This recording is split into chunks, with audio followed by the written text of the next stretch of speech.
Praise లాడండి. బాగున్నారా? ఇదేను మరి చిన్న పాట పాడుకొని దేవుని వాక్యం చూసుకున్నాం.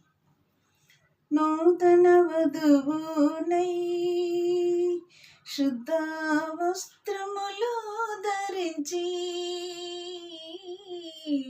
నూతన వధువునై శుద్ధ వస్త్రములు ధరించి, నూతనమైన శుభాకాంక్షలతో, నూతనమైన శుభాకాంక్షలతో నూతన శాలుమై సిద్ధముదనీకై ప్రభువా నీలో జీవించుట కృపా బాహుల్యమే నాయడ, కృపా బాహుల్యమే ప్రభువా నీలో జీవించుట.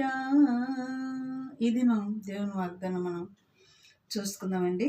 దావీదు భక్తుడు చేస్తున్న ప్రార్థన.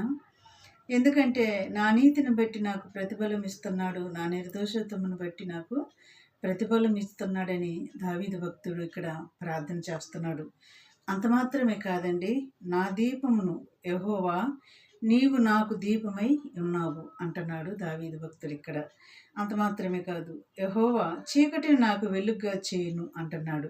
ఇవన్నీ కూడా సౌలుల చేతిలో నుంచి, శత్రువుల చేతిలో నుంచి, ఫిలిష్టీయుల చేతిలో నుంచి విడిపించబడినాక చేస్తున్న ప్రార్థన, దావీదు భక్తుడు చేస్తున్న ప్రార్థన అండి. ఈ దినం వాగ్దానం నిజమేనండి. దావీదు భక్తుడి విషయంలో దేవుడు అన్ని విషయంలో జయమిచ్చాడు, ఎక్కడా ఓడిపోలేదు దావీదు భక్తుడు. మరి అన్ని విషయంలో జయమిచ్చినాక దావీదు భక్తుడు అదే చెప్తున్నాడు. ఏమంటున్నాడు? చీకటిని కూడా నాకు వెలుగుగా చేసావయ్యా, నా దీపమును కూడా, నా ఆత్మీయ స్థితిని కూడా, నా ఆత్మీయ దీపమును కూడా నీవు వెలిగించిన వాడువు అని ప్రార్థన చేస్తున్నాడండి. దావీదు భక్తుడంటే దేవునికి చాలా ఇష్టమండి. దావీదు కుమారుడా అని పిలిపించుకోవటానికి కూడా దేవుడు ఇష్టపడ్డాడు. ఈ దినం వాగ్దానాన్ని బట్టి మనం ప్రార్థన చేసుకుందాం. కళ్ళు మూసుకొని. స్తోత్రములు ప్రభు, ఇటు మాటలు వింటున్న బిడ్డలను చూస్తున్న బిడ్డలందరినీ కూడా దర్శించి వాళ్ళ హృదయం నీరు గట్టి ఫలింప చేయమని నజరేయుడైన యేసయ్య నామములో అడిగి వేడుకుంటున్నాం తండ్రి, ఆమేన్. God bless you.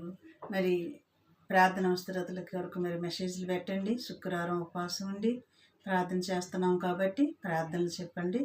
మీ కొరకు మేము ప్రార్థన చేస్తాం. ఈ మాటలు దేవుడు దీవించును గాక. God bless you.